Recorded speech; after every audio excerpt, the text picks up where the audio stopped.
Okay, let's pick up where we left off from. We were at the bottom of page 120, and we are looking at now these nonlinear functions. And this says that you can think of a function as a rule that you apply with the input in order to get the output. Now, hopefully you remember that from the previous lesson. You can describe a nonlinear function with words or an equation, or just as you did with the linear functions here. Well, let's look and see what we mean here. Now, I think what I've done is we're at the bottom of 120, but it goes over to the next page. So I cut this on my paper, though you might have to flip back and forth.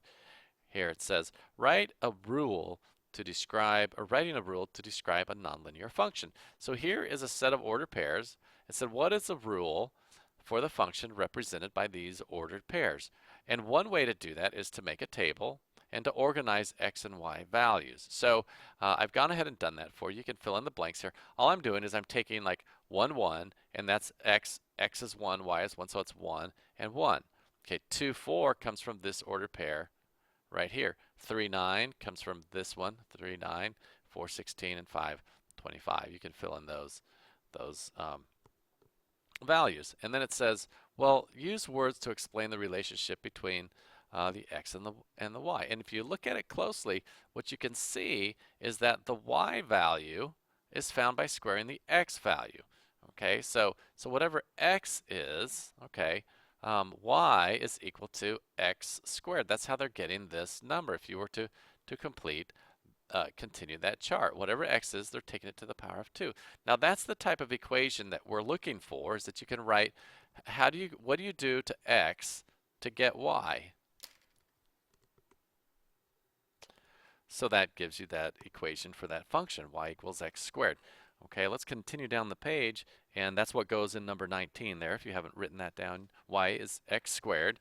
All right, now that's the equation for that function rule. Okay, now that's what I find that's probably the trickiest part, is learning how to get that. And there are some tricks that you can do to make your life easier. But that's one, again, you're looking at what do they do to x to get y? Input, output. Remember, x goes in, y comes out. What are they doing to the input to get that output there? Okay, let's take a look at this last one, and then I think we will just about be wrapped up here for you. This is an interesting question. It says a classmate says that the function in the table at the right can be represented by y equals x plus 1. So they're saying that if you input this value for x, they're saying that the output would be x plus 1. So if we look at this, if they input 0, well, x plus 1 would be 0 plus 1. So that's a happy face. There's a little smiley there for you. This one right here, if they let's see, they input 1, x plus 1 will be 2. Yay, another happy face. They input 2, x plus 1, well, I think x plus 1 should be 3, and they got 5. Okay, so this one is a sad face. So that he's not right. He made a mistake somewhere there, and let's take a minute and describe about what he did. If we continued on down, which I stopped at that one, but 3 plus 1 wouldn't be 10, so there's another sad face. All right, and 4 plus 1 should be 5, not 17, so there's another sad face. So you should cross off these 3 right here, because they are not a part of that function, the function y equals x plus 1. Okay, so what he did, his error, was that he described only 2 points in the table. All right, and it has to describe all of the points. So we would have to come up with a different rule to solve that one. And they give you 3 choices here. And what you would do to solve this one is, since I'm making it multiple choice at this part, it says, well, which one of these equation actually correctly describes the function rule? Well, it's not this one, because y equals 2x. Well, if you look right there, 4 times 2 is 8, not 17, so it can't be that. It says x squared plus 1. Okay, 4 squared plus 1, that's 16 plus 1 is 17. So that works there.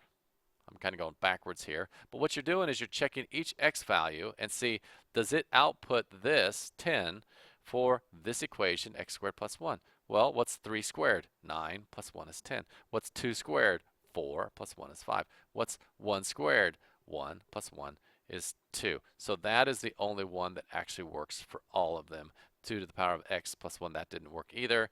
That would be much larger numbers for some of those there. So that's the idea, the general things that you'll need to be aware of as we move into chapter 3. It's really identifying those linear and nonlinear patterns. That's the main thing by graphing. And then just being able to recognize if a function and an equation match when given a table and an equation from there. So I hope that makes some sense to you. Bring those notes to class and we will get moving when I see you next.